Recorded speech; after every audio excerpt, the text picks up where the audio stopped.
Y es una vergüenza que muchos sindicatos andan defendiéndole sus políticas de salario mínimo o de las pensiones, tergiversando realmente que no es así la lucha, que es la lucha de un partido electorero que lo más que quiere es seguir utilizando a este pueblo. Pero hablar con esos compañeros es echarse sal a los ojos uno, porque les digo yo, después ya no nos dejan entrar, pero no importa, aunque sea por la puerta de atrás, seguimos nosotros resistiendo. Excelente.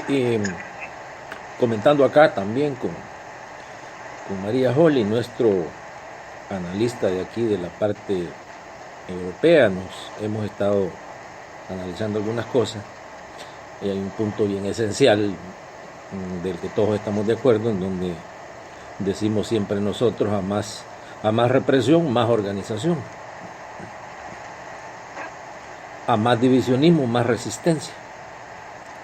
Y en estos momentos está quedando bien claro en el mundo que estos agrupamientos que dijeron llamarse de izquierda o inclusive marxistas, leninistas, desde Sudáfrica hasta Guatemala, aquí El Salvador, inclusive la Bachelet de Chile, imagínense ustedes nombrarse socialista. Entonces, lo positivo de esta coyuntura global, incluyendo aquí lo que acaba de pasar en Grecia, lo positivo de esta coyuntura global es que está ya bien claro que solo hay dos fuerzas en este mundo: la extrema derecha y el pueblo. La extrema derecha y el pueblo. Los gobiernos que están defendiendo al 1%, a ese 1% que el mismo Papa Francisco ha dicho, ha creado un sistema, dice, de estructuras perversas que está terminando con el planeta. Entonces, ahorita el mundo se está moviendo hacia una gran transformación. Y lo que está pasando en Latinoamérica pudiera ser ya los últimos gritos de un imperio dantesco que vaya hacia su extinción, pero que en esa extinción va a llevarse a todo lo que pueda llevarse. De ahí es donde viene a más represión, más organización y más resistencia. En estos momentos en Sudáfrica, el pueblo, especialmente negro surafricano, ya quedó bien claro que el Congreso Nacional Africano y que Nelson Mandela fue un gran fraude para ellos, y que detuvieron una revolución que iba a transformar por la vía de las armas a uno de los sistemas más criminales del mundo. Pero luego la inteligencia europea y estadounidense trabajó con Nelson Mandela para liberarlo y convertirlo en el Salvador de Sudáfrica y terminar con toda resistencia organizativa y combativa del pueblo. Lo que hicieron con Violeta Barrios de Chamorro en Nicaragua en 1990, cuando Estados Unidos estaba decidido a partir a Nicaragua si el Frente Sandinista ganaba esa elección. De ahí que sale Violeta de ganadora. Lo que acaban de hacer en Guatemala, ese gran fraude, y que le han metido al pueblo, que ya ahí se está combatiendo a la corrupción. Cuando usted ve el Gabinete de Hacienda y de Economía y del Banco Central de Guatemala, son miembros del Banco Mundial y del Fondo Monetario Internacional. Y por supuesto son los grandes millonarios de Guatemala. Entonces, para que nos analicen ustedes desde esa esquina, queríamos ver ya con esta serie que tenemos acá, que estamos difundiendo por todo el mundo, El Salvador, que siempre ha sido, ya lo dijimos anteriormente, un ejemplo de resistencia a nivel global, a tal grado que tuvieron que asesinar al arzobispo Óscar Romero, sin hablar de los miles y miles de campesinos organizados. Nunca antes en América Latina se había dado una organización de tal magnitud como la UTC, no sé si ustedes bien se acuerdan de eso, por supuesto, FECAS y UTC, Federación Cristiana de Campesinos Salvadoreños, y la UTC, Unión de Trabajadores del Campo.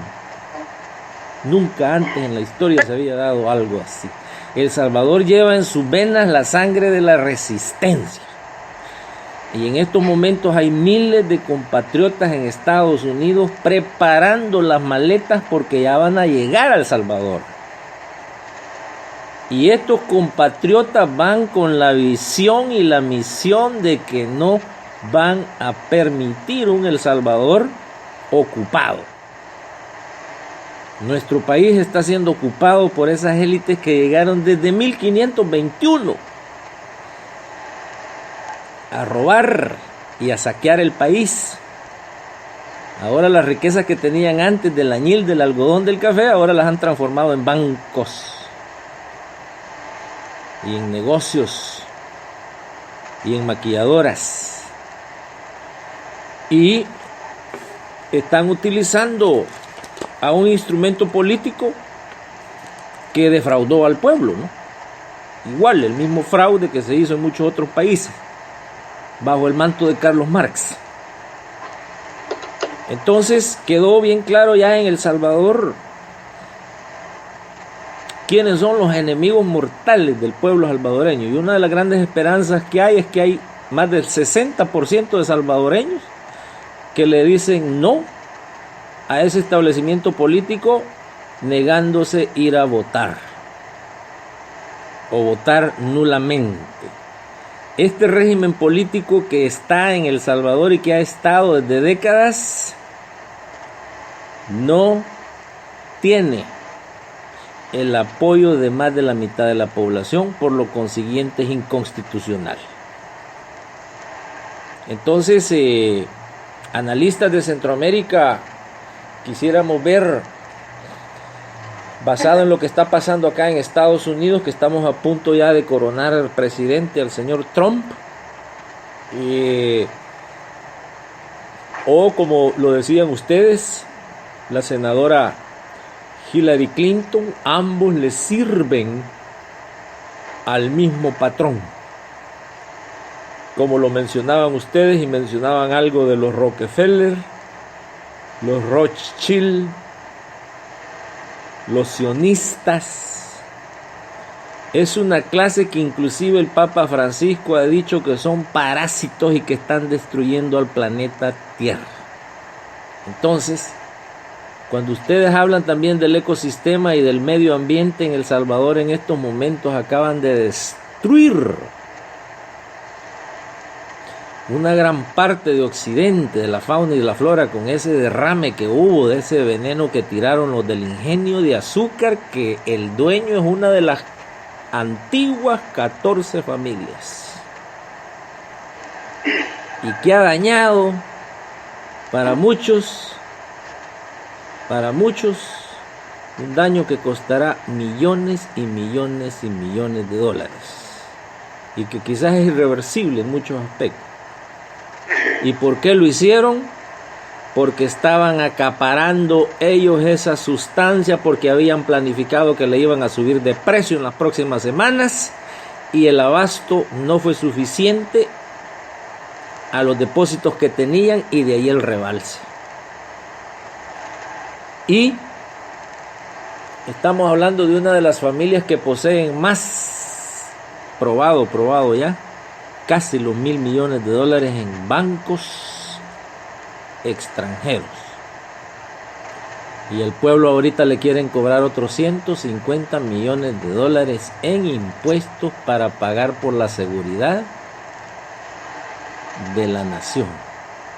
Entonces es un país con un cáncer, es un país que está agonizante, es un país, como lo comparamos nosotros acá, a punto de dar nacimiento. Y ese nacimiento va a tener miles y millones de salvadoreños que están contribuyendo a que sea saludable. Y yo creo que de ahí viene lo que ustedes están mencionando, de la resistencia, de la organización, de la solidaridad, porque viene un Salvador nuevo. Eso es irreversible. Entonces, analistas, quisiéramos ver ese concepto, a ver si pueden hacer un poquito de diferencia entre lo que llamamos nosotros el Partido de los Trabajadores y el Partido de los Desempleados, ya que en El Salvador la clase trabajadora ha sido tan golpeada que son más los desempleados que los empleados. Entonces, quisiera ver si nos pueden dar su punto, primero, de cómo ven el éxodo que ya está a punto de originarse de miles de salvadoreños que van para el país dispuestos a engrosar las filas de los organizadores. Y segundo, cómo ven ustedes el protagonismo que debe de tener el pueblo hoy para las elecciones que vienen del 2017 y del 2018 en El Salvador. Adelante, Centroamérica. Bueno, gracias por lo de analista. Yo todavía no me considero analista, pero con algunos pinitos. La cosa es que no se diferencia mucho de un trabajador a un desempleado. Porque aunque tenga un salario, esa gente a los 2 o 3 días está igual que el desempleado. La única diferencia es que tiene que llegar a 1 hora, salir a 1 hora, si es que le permiten, y que tiene un salario un día determinado, cada 15 o cada mes, pero que su situación es igual de precaria a un desempleado. ¿Alguna diferencia hay? Pero no se nota mucho, ¿verdad? Está enjaranado, está con sus hijos estudiando, con una situación de que o no estudian los muchachos, los hijos tal vez andan ya metidos en problemas delincuenciales, ¿verdad? O se han ido para Estados Unidos, el sueño americano, entre comillas, o andan viendo qué hacen, qué se rebuscan a través de las drogas, porque entre más pobreza está más cerca de retomar esos negocios, ¿verdad?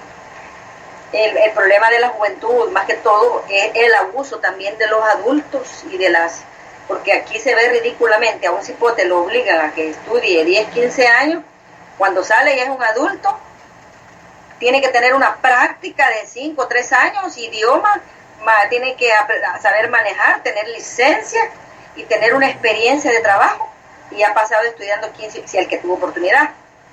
Entonces, aquí es mentira. Yo cuando hablo con los jóvenes les digo yo, a la par tienen que ver qué se hace, porque es mentira, o los hipotes se andan rebuscando con galletas, con churros, viendo qué venden, porque su papá lo más que le da, o su mamá le da, para el bus y para un tiempo de comida.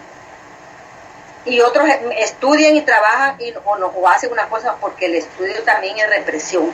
Aquí no es un estudio de que va a garantizar al joven o a la persona que llegue en la noche o que se rebusca o que debe de estudiar.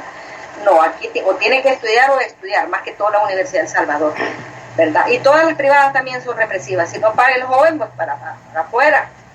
Entonces, las edades también son una limitante para que esta persona, aparte de que sea capacitada, no importa, ya tiene una edad, ya no puede entrar al paquete de sus derechos laborales. También tenemos el abuso, ¿verdad? Aún las mismas, el mismo Estado está abusando, las mismas jóvenes están abusando de hacer y obligar a los jóvenes, a las personas que ahí trabajan, de trabajar a destajo. O saca el proyecto, la consultoría, o no tiene derecho a lo que se ha hecho un contrato. Entonces yo no diferencio mucho. Algo suaviza la situación cuando esta persona tiene el cheque, cuando tiene su pago, si es que le pagan. Por ejemplo, en las maquilas, hay maquilas ahorita que están sobreexplotando a estas personas, más que todo juventud, ¿verdad? Entre 14, 18 o 25 años, y se van con el capital. Me contaban que en los almacenes Simán, ¿verdad?, obliga a las niñas, a las hipotas de 14, 15 años a estar paradas y que no tomen agua porque no vayan a orinar. Estas niñas se arruinan los riñones. De 20, 25 años andan con deficiencias en su cuerpo, ¿verdad? Caen hasta con cáncer, y uno de los grandes accionistas aquí, comerciantes, que es de los imán, no le interesa eso, ¿verdad? Y sacan a las hipotas cuando están enfermas y las obligan a tener tacón.